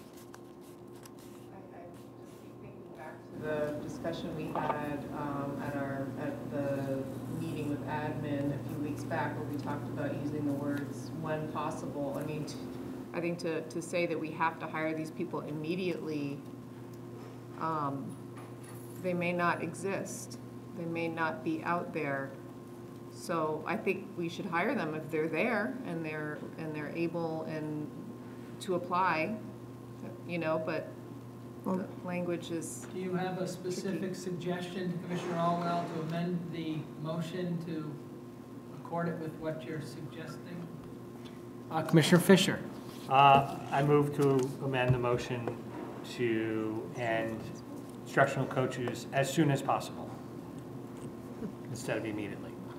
How about this? Just so we can be less formal here, would you accept that, Kathy, and would you sort of just change your motion accordingly, and then we'll get a new second? I would, if that meant that we would immediately put out a position openings on School Spring. That's all I want the immediate for is. It's not that I think that we have to immediately hire these people if they're not. Huh? That's what it says, though. Hire immediately. So just, sorry, just immediately post. Okay, so far you say, nah, I don't, not really. So we can go back to the formal amendment process if you want. So I'm hearing you're not accepting, we'll be somewhat informal here, Commissioner I Walsh. get what she's saying as soon as possible, Yeah. but I do want it put out on School Spring immediately, and maybe I add that to it. All right, then, point of order, are you willing to pull and then make your motion with the words as soon as possible, striking the word immediately? Superintendent O'Bang, we're going to... There's two more. Don't lose track of the discussion, please. It's hard for a minute taker to document what's going on if we don't follow the order of the amendment and either friendly or have a second and discuss. I'm just asking for low Robert's rules, not informal. Fair enough. It's very hard to follow. Fair enough, Commissioner Curry. So Commissioner Fisher has, actually, who made that motion? Commissioner Fisher, to strike the word immediately and insert in its place as soon as possible. And is there a second for that? Did somebody second that? Or is it friendly? Okay, or is it, we'll say friendly? In other words, do you just say, okay, fine, we'll just put it in there, and that's the new motion, we'll second that? Discussion is over. No, it doesn't. We just have to do the amendment I first. just told you what I don't. So it's not friendly. All right, so it's not. So is there a second to Commissioner Fisher's motion to amend the motion that's on the table? No second. Okay, so we're back to the main motion, discussion on the main motion, which is what's been presented. I didn't get my fortune cookie, but I got what's inside it. Okay, I'm not funny. All right. Okay. And then, I'm sorry, did Gulick make an amendment? No. Make a motion to amend? No, she didn't. Okay. She made a comment, discussion. Superintendent O'Bang. Yeah, just for board's consideration, I don't know if it's something you might want to put into the motion or just consider it as well, too. At the budget time, the board approved a budget that did not include these positions. So if there was a motion for superintendent or staff to hire these positions, this is out of the budget. So the board needs to understand that and give us some direction or some flexibility or whatever you decide to do with that. So where would it come from? Where would the money come from? That's okay. Point taken. Director Phillips. I just wanted to ask a clarifying question. The way this is written, to hire 2.5 coaches, would it be acceptable if we found the right candidate to hire one person that would be split between the two schools rather than two separate positions? That's fine. Okay. I only meant that a half-time person should be in school. Well, there is a motion on the table. Commissioner Waltz. We're still having a discussion, correct? We're discussing. I'd like to add that I do feel like the intent was in addition to these coaches. During the discussion, the budget discussion. Yes. I'm wondering if we should use some wording that involves saying begin the hiring process. Fill in the blank for this. Basically what you want is for the hiring process to begin. Yes. So maybe we should think about a motion with that intent. Are you making are you proposing an amendment to the motion on the table? A specific Yeah, I am proposing an amendment. I would that like be? for this to say, the board directs the superintendent to engage in the hiring process. I don't know if that's engage is a subjective word too. Begin the hiring process as per policy, whatever number I'm sure you have in your head right now, Commissioner Wick. 2.5 FTE instructional coaches for the SA and IA schools. Does that add up? Is there a second to the motion? The motion wasn't entirely clear to me, but I think I get the gist. We'll have to clarify it. Yeah. Is it clear enough to second? Saban? I think you were talking about the sort of intro to it. You were talking about amending the part that it was originally asked. I think the motion should say, be it resolved that BSD shall hire 2.5. It shall begin that process immediately, not in the beginning. So is it to strike the word immediately at the end and then add in what you just said to the beginning? I believe is that what. That sounds great.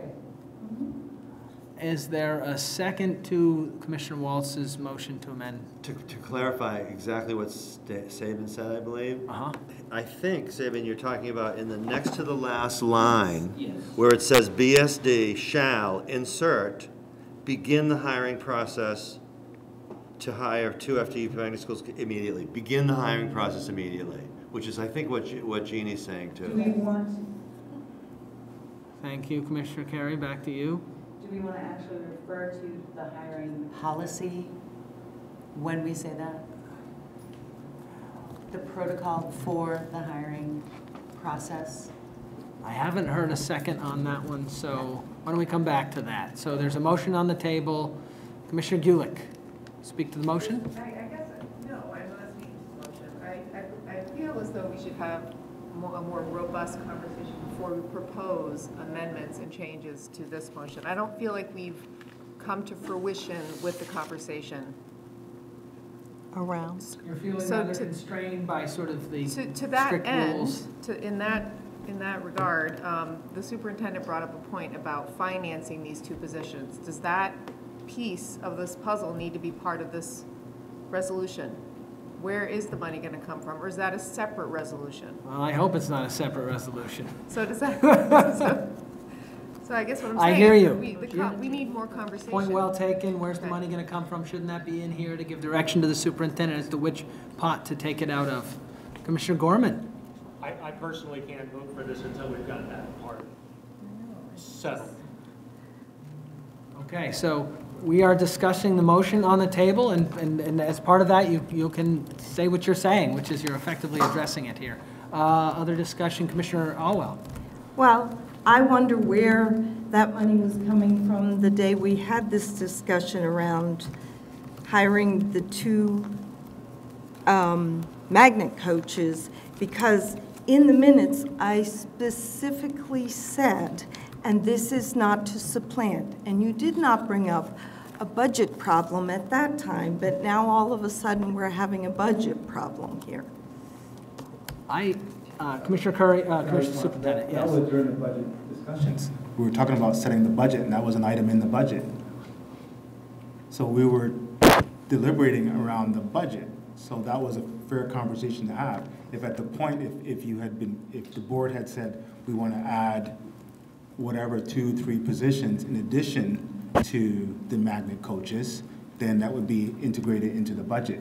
So what you're doing now is asking for additional, it's not in the budget because you didn't say it was part of the budget. Otherwise, we wouldn't be having this conversation. It would be already there. Clearly in the minutes that I did say it was not to be supplanted. It's not in the motion. It is not in the motion. The motion doesn't say that. Okay. We follow the motion. There's lots of conversations, but we have to follow what the motion says. And I sent the communication to you and the rest of the board a couple of months ago, citing exactly what was in the motion, and our staff have to follow the motion, right? There's lots of conversation around what people want, but at the end of the day, we have to go with whatever the motion says. Okay, let's, point of order before we get to Nathan. I think that there's a motion on the table. I think points have been made. I'll just comment because I choose myself for a moment, and then I'll choose Commissioner Curry because I saw her hand next. But I think it's I think we have to assume that the superintendent's interpretation of the motion we passed is one reasonable interpretation. In other words, that may not be the way I interpreted the motion we passed, but read strictly, I can see where he took that as saying, okay, we're just switching those mixed positions to pure positions, and therefore something's got to give. So now he raises a good question, which is, all right, if you pass this motion, I think he's saying, please tell me where we can take it from. Fair enough. Okay, so Commissioner Curry, did you have discussion on the motion? I do. So I would not support this motion just as a matter of practice. I don't think it's appropriate or good or best practice for a board to add money to the budget outside of the budget process.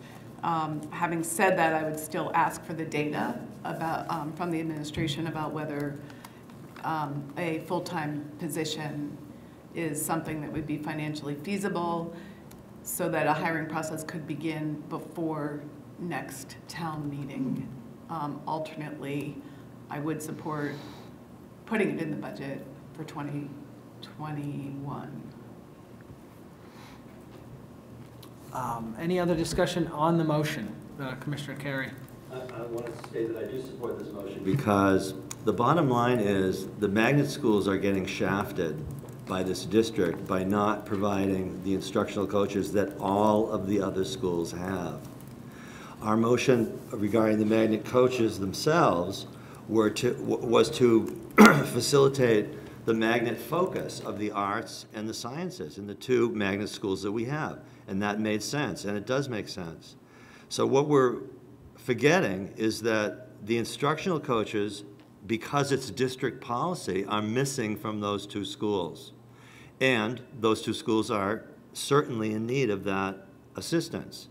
In terms of the money, we have what, an $88 million budget? We had a creation of a $95,000 position out of the blue for a district HR person that suddenly was available. And you're saying that that's the big issue with one, it's basically one teacher's position, which would be what, $75,000 to $80,000? So the money issue, if you're telling me that this district doesn't have another teacher's salary somewhere that could be applied to this very real need, I can't accept that.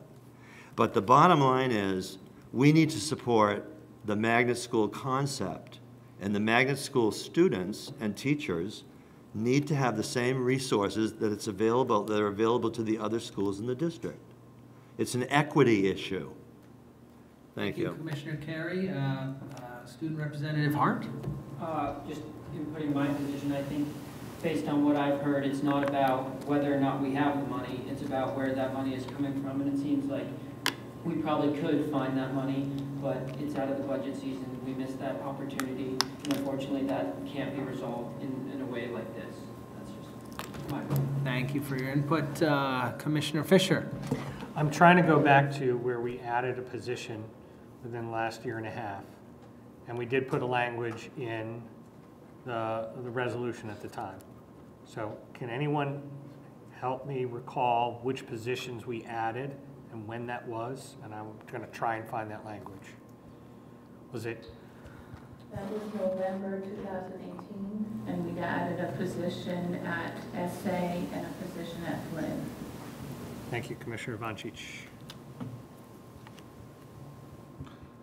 Okay, Commissioner Ivancic. I would just like to back up what Commissioner Carey said. I think we need to show support for our magnet schools. I don't understand why they wouldn't get instructional coaching while all the other elementary schools in the district do. Also, regarding the budget, we approved a plow and a tractor for $150,000. That wasn't in the budget. And I would also like to say the district created a position at central office that wasn't in the budget. So can we look at our budget and see if we can afford a teaching position of $80,000 or $90,000 that would cover these positions in this resolution? Thank you, Commissioner Ivancic. Here's what I might suggest. I know, Nathan, we will absolutely just 1 second, because then I think we got to wrap it up. I think so. I wonder, I'm just speculating, that Commissioner Alwell, if you were to withdraw your motion, take under advisement all you've heard tonight, and then at least I, just speaking for myself as one board member, wouldn't oppose the reintroduction of the motion next week in an order that that takes into account everything you've heard tonight, and just from a political standpoint, bring it back hope it's more palatable to those who you may sense are not going to vote in favor of it. In other words, I'm just being practical here in my suggestion that maybe you can use this information to your advantage, bring it back next time, adding the stuff that people are critical about, and maybe the motion will carry. No one has to listen to me on that, but okay. And then, quick?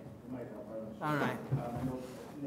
Fighting a bit to make comment on this, but really what we're asking for, there is a policy that asks the superintendent not to exceed the budget allocated. So we need to hear from the board to say, yeah, go ahead and spend above and beyond that, right? So debate over, we did this, it's a clear question. You need to be able to say, yeah, this is important to us, exceed it, find the dollars, and then we have that on record. So when the finance director does his update, he can say, we spent this much and the board gave us permission to go forward and do that, right? Some board members might feel uncomfortable with that, but that would be the process. And I'm just asking because if I go ahead and expend dollars beyond, and then we do the budget analysis and you say, well, nobody told you to go and do that, then we have a challenge there, right? Okay, point taken, thank you. Director Lavery, you've been so patiently having your hand up for a while. Sure, thanks. I just wanted to correct a few statements. The longer I listen, the more I have to do, I think. First of all, I wanted to point out that in the motion, it's very clear the board's action was on May 21st. So when we're talking about what was in the budget, right? The board finalized its budget for the voters in January, and that was the budget that passed on town meeting day. So the action that was ordered in May, by definition, happened after we went through that budget development process. So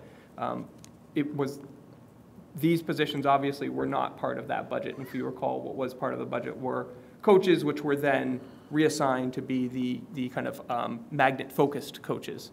That's what happened during that meeting. A couple other things that came up. We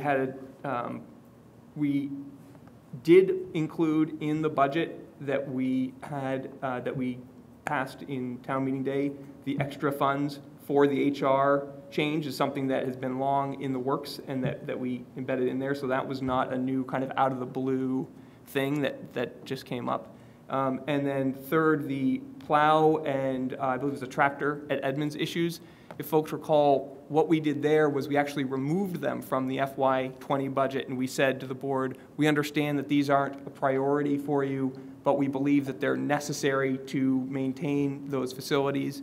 And so what we did was instead come back to the board, as we suggested we would do during the budget process, and say what we're going to do is work on ensuring that as we close fiscal year 19, we have the funds available to make those purchases. So while we had to come to the board formally as required by state law to get you to accept those bids for those vehicles, the funding for those vehicles was from the prior year's budget. It's not from the current year's budget. So I just wanted to kind of correct the record because it seems like we're getting mired in some mistruths there that might detract from the debate. Thank you, Director Lavery. Let's see. I think we should wrap up and stick to the idea that if you've spoken a couple of times, maybe that's enough, but I won't say no. Commissioner Fisher? So I did find language, thank you, from November, which I think can clarify what the board wanted to do, but I think we have a decision to make. If we want this full-time position, 1.0, do we want to exceed the budget? Is that our instruction to the superintendent? Or do we want him to find funding within the budget for it?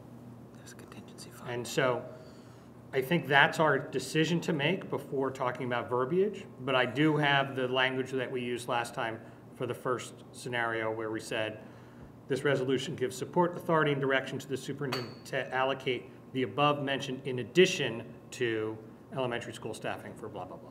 So I think we should be deliberating how to fund this position. Commissioner Curry? Yeah, procedure that Director Lavery was referring to, where he mentioned that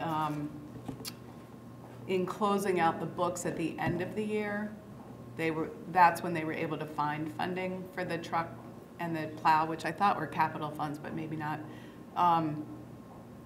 That was the procedure I was referring to for this, that in closing out the books, so as of kind of December, if they're able to find funding, then implement this. But I would not support a procedure where we give the administration authority to exceed the budget. I'd rather know where the money's coming from first. And so it would be helpful, as Commissioner Wick suggested, to rescind the motion and request that data for the next meeting so that we have more information. And then I guess I feel like I could consider the question more thoroughly. Thank you, Commissioner Curry. Any more discussion on the motion without repeating anything we've already said?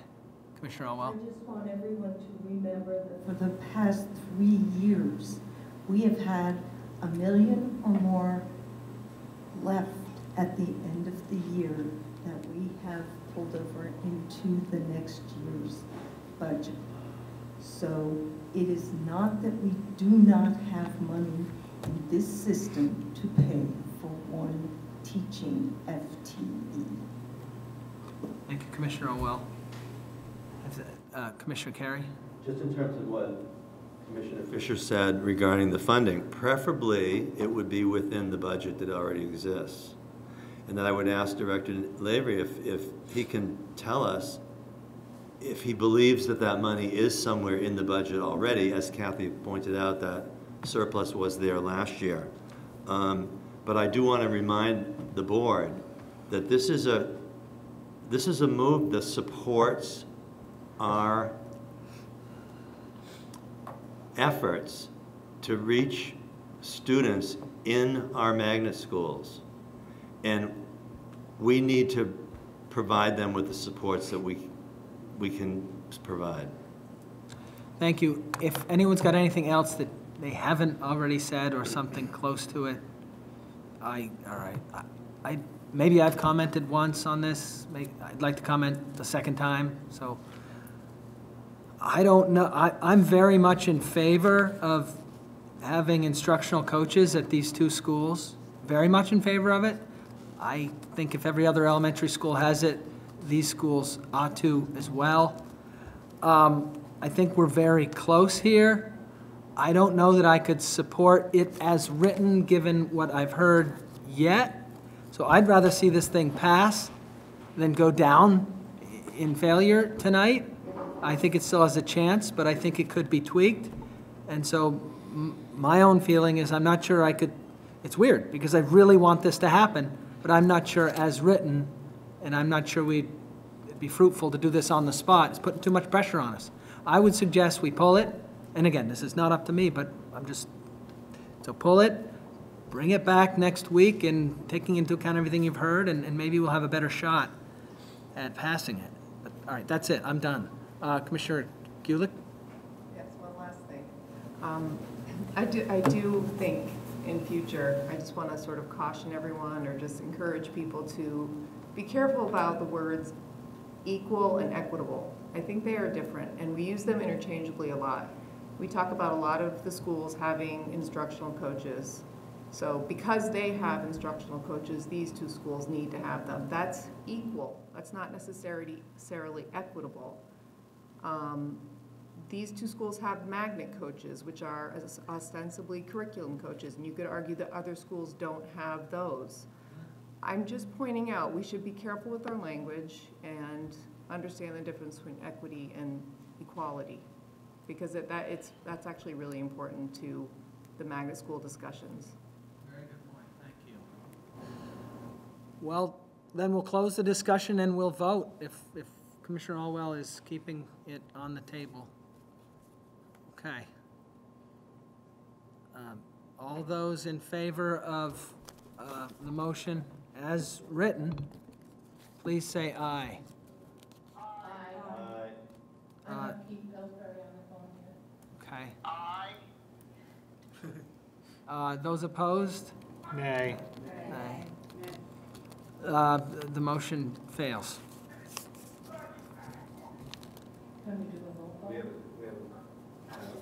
I think that's fair to ask. So, Hold on. No, no, tell- but we can clarify. Does anyone object to us clarifying how many yays there were? No, it's either a voice vote or a roll call. We already took the vote. We did a voice vote. Yeah. So now, you asking for a roll call? Yes. Thank you. Point of order, sorry. Okay. Commissioner Gorman? Hewitt? No. Allwell, yes. Nay. Yes. Pillsbury? Yes. Yes. Nay. Commissioner Curry? Nay. So I have 1, 2, 3, 4, 5, 6 nay and 4 yes. 6 nay and 4 yeses. It does not pass. It's not a tie. It fails.